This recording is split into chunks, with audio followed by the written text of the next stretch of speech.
hope you're feeling fine. Good morning to all the girls. Hello. Hi,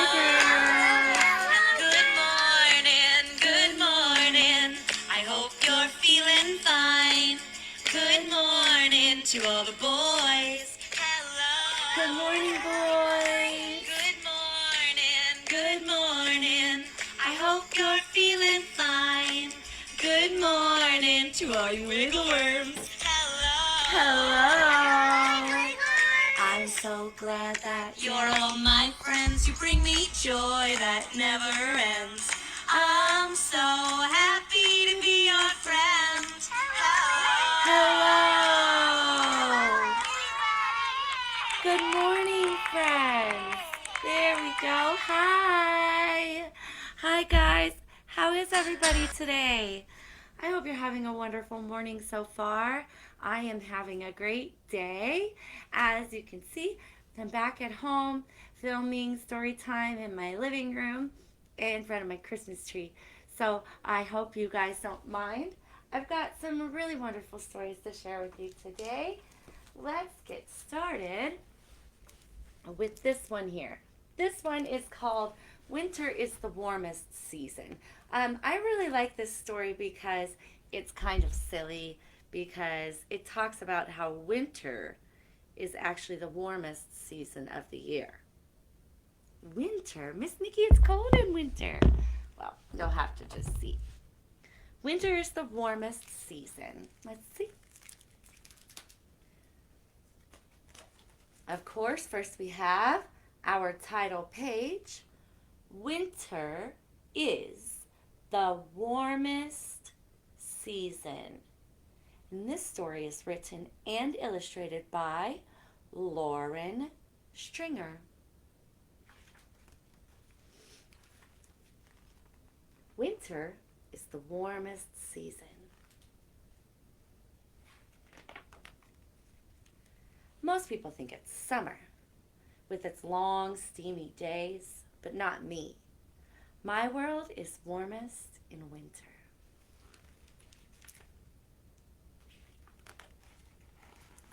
When winter comes, my jacket puffs warm with feathers.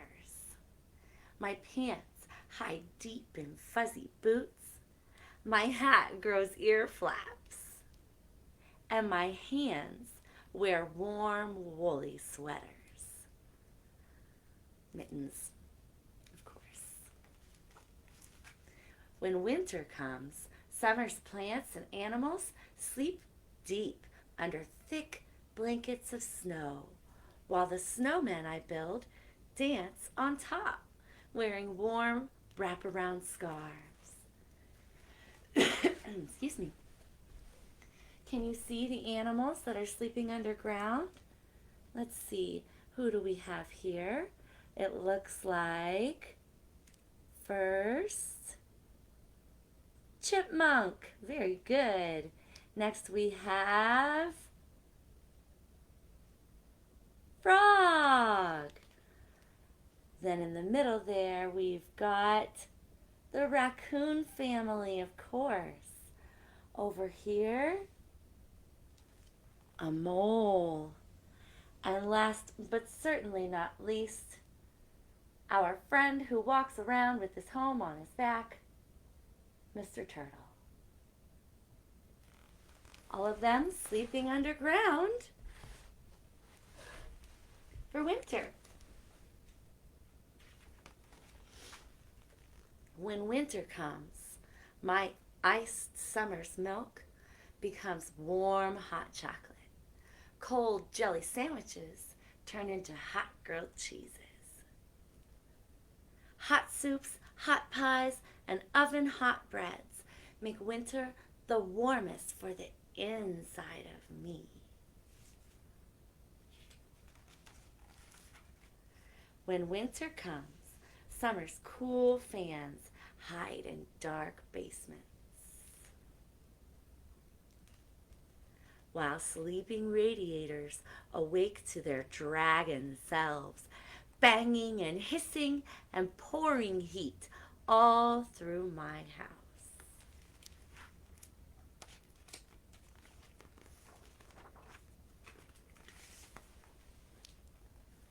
When winter comes, cats sit on laps instead of windowsills.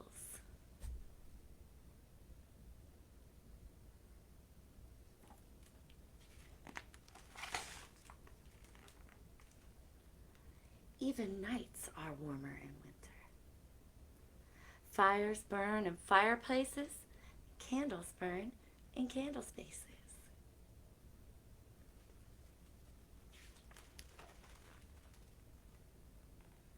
I think parties are warmer in winter too. Oh, look at everyone dancing and having a wonderful time. It's a nice time to see family. And when summer's cool swims turn into winter's hot baths,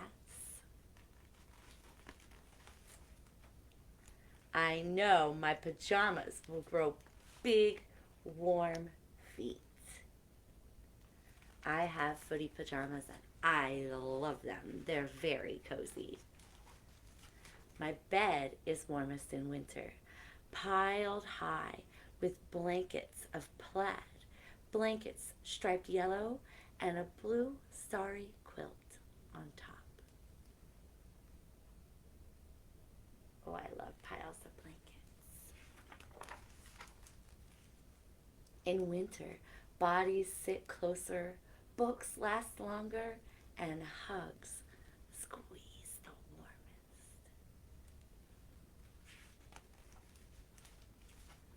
Even friends are warmer.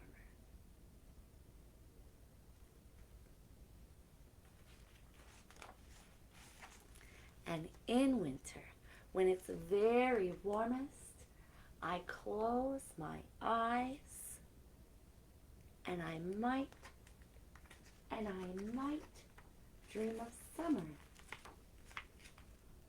just to cool me off. Isn't that a fun story? You don't think about all the ways that winter is cozy, but I love things that are cozy. That's one of my favorite things about winter is being cozy with warm soups and muffins and delicious foods. I'm always thinking about food. But I also like sweaters, cozy sweaters, and big fluffy blankets. Those are all my favorite things, some of my favorite things. All right, I have another news story to share with you guys today. I really like this one. This one is new to us at the library. It's called What to Do with a String. This one is written by Jane Yolen. I love Jane Yolen. She writes lots of wonderful books. She writes the How Do Dinosaurs series. I know a lot of you guys like those. How do dinosaurs say I love you? How do dinosaurs go to school? How do dinosaurs celebrate Hanukkah? That's one of my favorite ones. Jane Yolen, What to Do with a String. Now this story is illustrated by C.F. Payne and designed by Rita Marshall. Of course, we've got our publisher here, Creative Editions. I like this one. I really like this new book that we got. I think it's neat and it's fun and it's a little bit different from some of our other books. Let's see if I can get this. Oh, that's a little bit better. A string is a marvelous thing.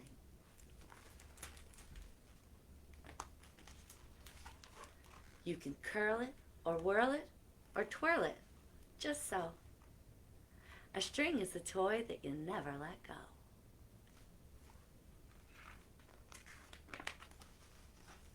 A string is a flexible thing.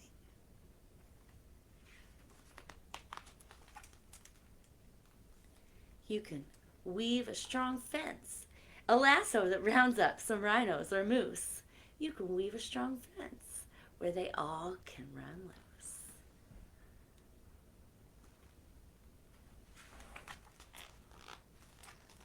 Or make a big slingshot.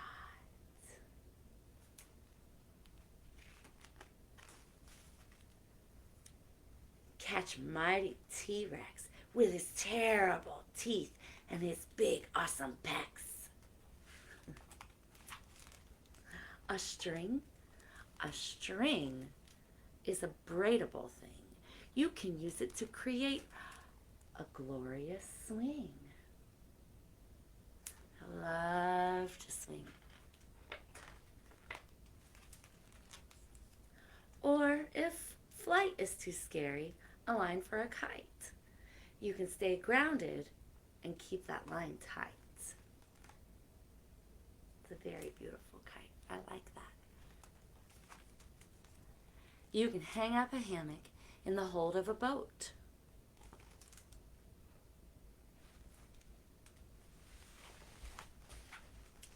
Or pull up a sail so the boat stays afloat.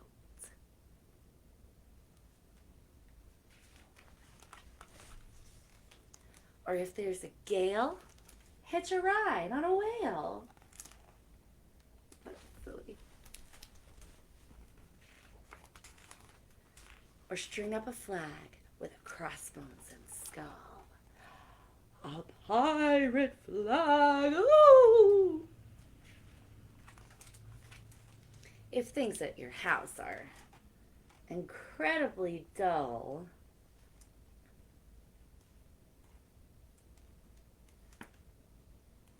are things at your house incredibly dull?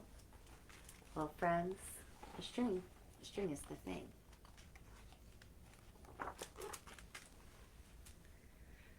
But if you're still bored, why, I'll twine a string phone and I'll call you. 'Cause then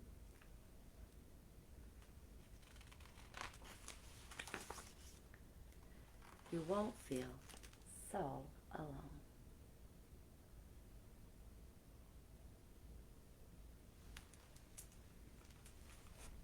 A string is a wonderful thing.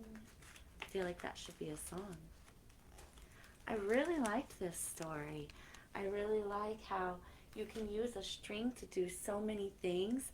I love stories that tell you to use your imagination, because imagination can take you so many places, especially when you're bored or lonely or even sad or even excited.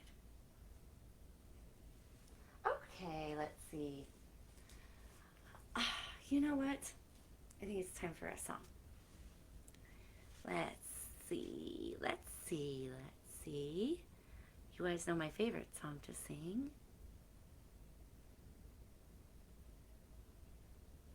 If I can get it here.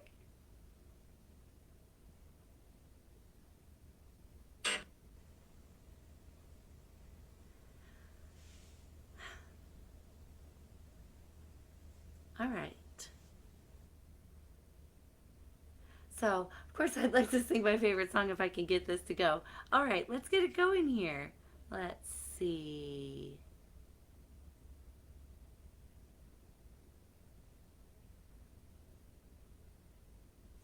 Okay, you know what? Why don't we see if we can try one more time. Our songs for Wiggleworms. There we go. All right. Here we go. If you're happy and you know it, clap your hands. If you're happy and you know it, clap your hands. If you're happy and you know it, then your face will surely show it. If you're happy and you know it, clap your hands. If you're happy and you know it, stomp your feet. If you're happy and you know it, stomp your feet. If you're happy and you know it, then your face will surely show it. If you're happy and you know it, stomp your feet. Stomp those feet. If you're happy and you know it, peekaboo. Peekaboo. If you're happy and you know it, peekaboo. Peekaboo. If you're happy and you know it, then your face will surely show it. If you're happy and you know it, peekaboo. Peekaboo. If you're happy and you know it, wiggle your ears. If you're happy and you know it, Wiggle those ears. If you're happy and you know it, then your face will surely show it. If you're happy and you know it, wiggle your ears.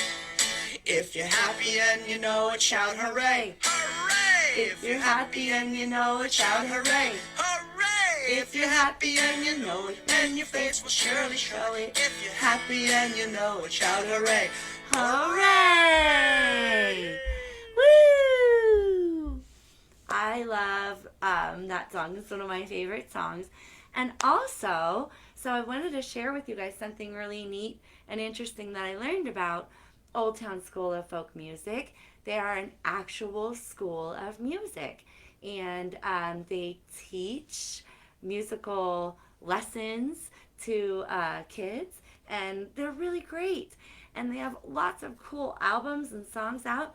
So I reached out to them to ask if I could use their music in my story times, and they were so lovely and generous and said, of course you can. And so I was very, very happy. It is so nice, since we can't see each other in person, that all of these wonderful creators have given us their permission to use their wonderful content in this virtual setting so we can still have fun together. Okay, how about another story? I discovered this story just by looking at the shelves. So I had never seen this story before. Last week, 2 weeks, 3 weeks. I picked it out a while back. I had never seen this story before, and I was just looking for something different. And it is called The Old Red Rocking Chair. And this story is written by Phyllis Root and illustrated by John Sanford. And I really enjoyed reading this. So I hope you guys will enjoy reading this or listening to it with me. All right, here we go. Of course, our title page right here. The Old Red Rocking Chair by Phyllis Root, illustrated by John Sanford, and our publisher here is Arcade Publishing. That's a Little Brown and Company publisher. The Old Red Rocking Chair. One spring morning, Martha Jenkins put her old red rocking chair out with the garbage. She had rocked all her children in it, but the children were grown now. The chair seat was worn, and the color didn't match her new blue sofa.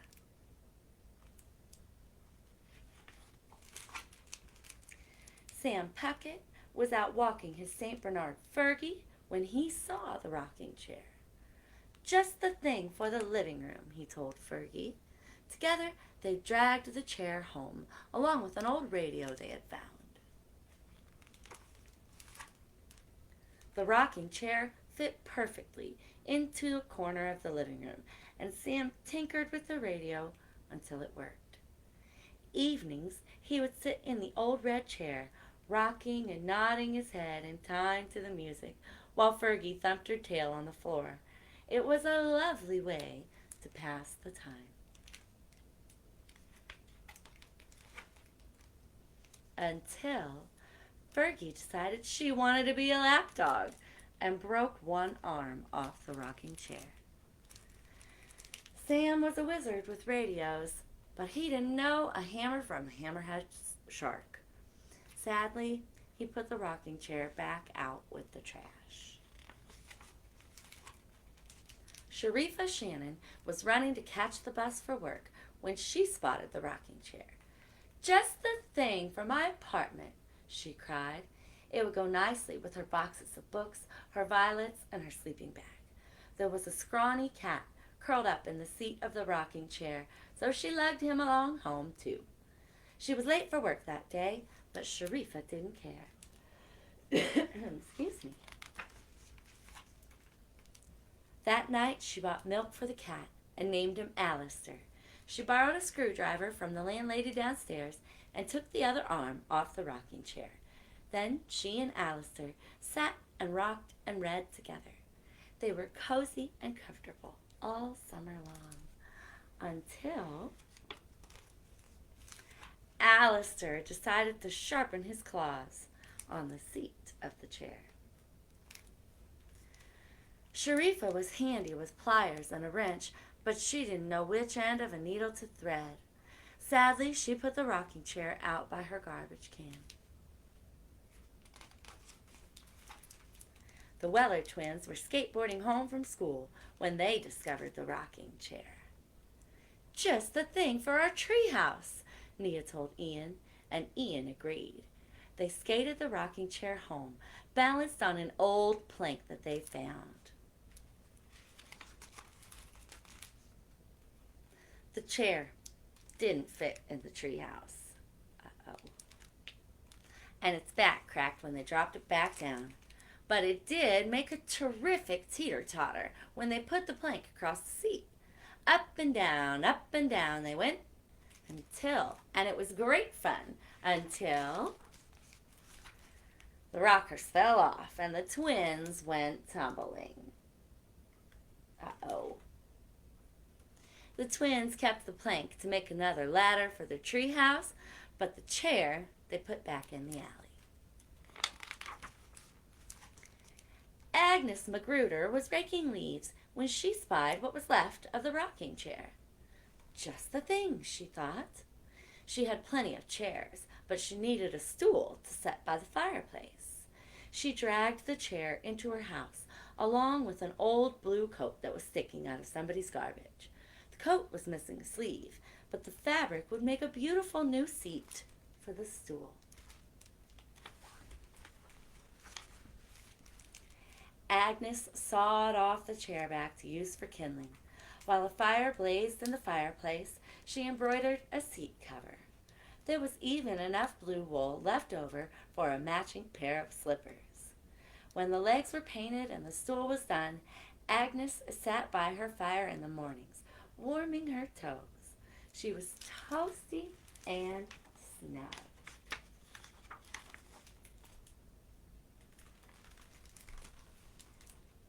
Until the day she slipped on the ice on her way to the grocery. "Enough of winter," Agnes decided. "I'm going to live on a houseboat in Florida." So she sold her house and nailed a big sign to the front porch. It says, "Moving sale. Everything must go." Me too, Agnes. Me too. Martha Jenkins saw the sign.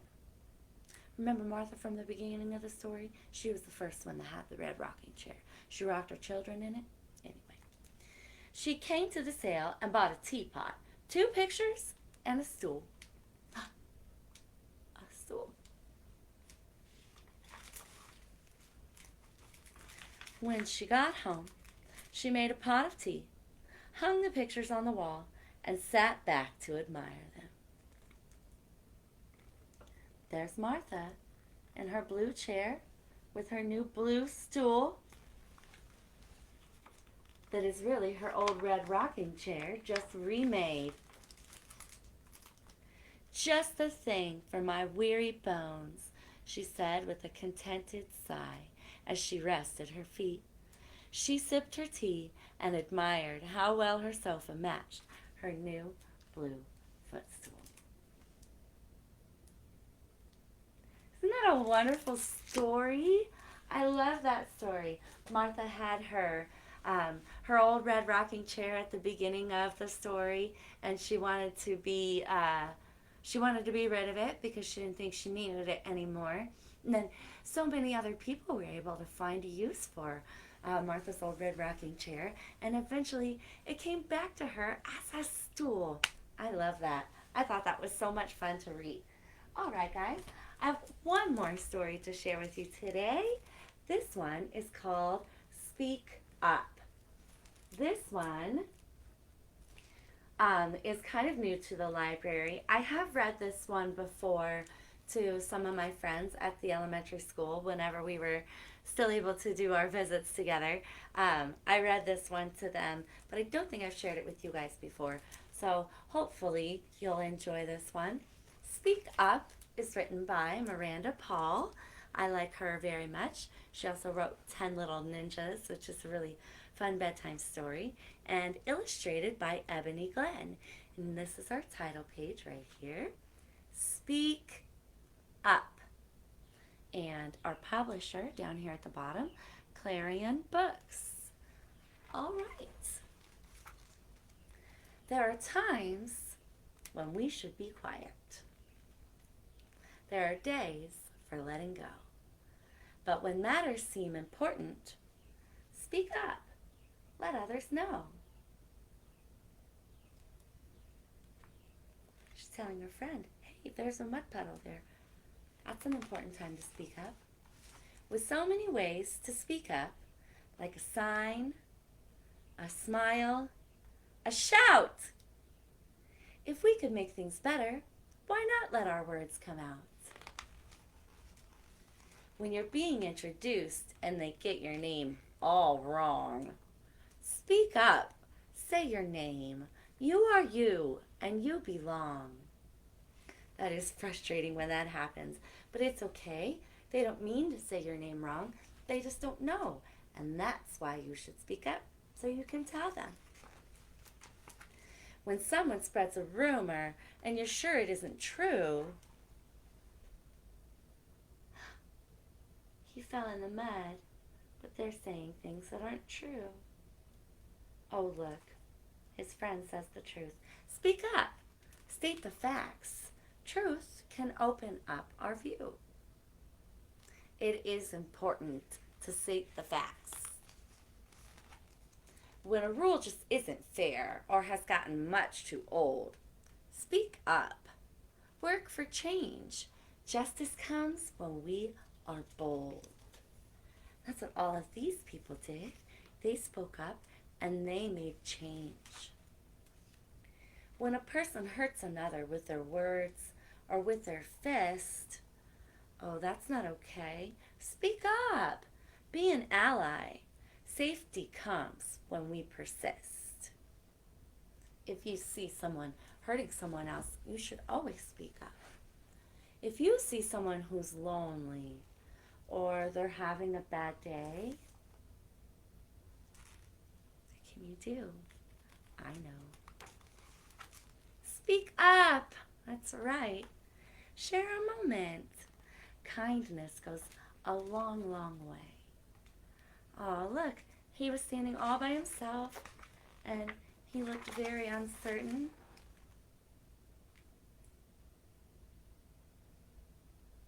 And then this friend noticed there's an empty chair at that table.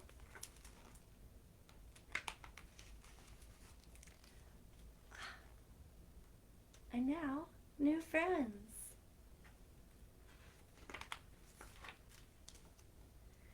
When you make a small mistake, even if you didn't know, speak up. Say you're sorry.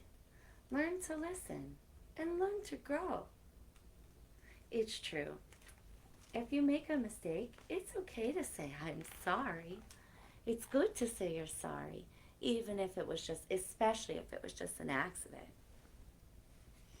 When you have a special day or you're given something neat, science, bugs, fun stuff, speak up. Shout your thanks. Gratitude makes life sweet. They're saying thank you by giving them hugs. When you're sad or packed with feelings and the world seems dark and gray, speak up. Ask for help. Friendship chases clouds away. It's true. When you're feeling sad, make sure you tell someone. When trees and creatures suffer from our quick and careless choices, oh, don't litter. No litter. Speak up. Rally others. Nature needs our mindful voices. And look, they're not just speaking up, they're picking up. They're using their words and actions. That's the best thing. When you know a scary secret about someone getting hurt, speak up. Tell a grown-up. Sometimes courage means you blurt. when the group is taking one path, but you know it's not the way.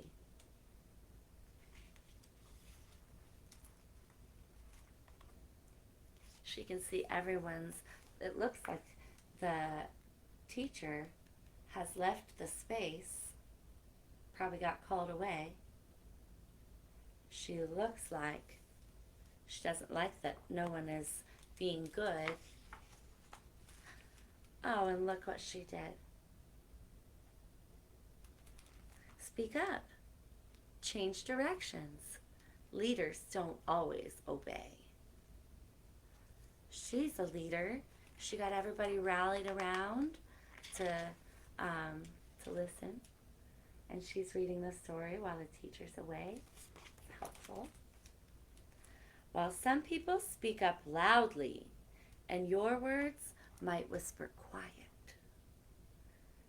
One voice can make a difference. So don't hesitate. Go try it.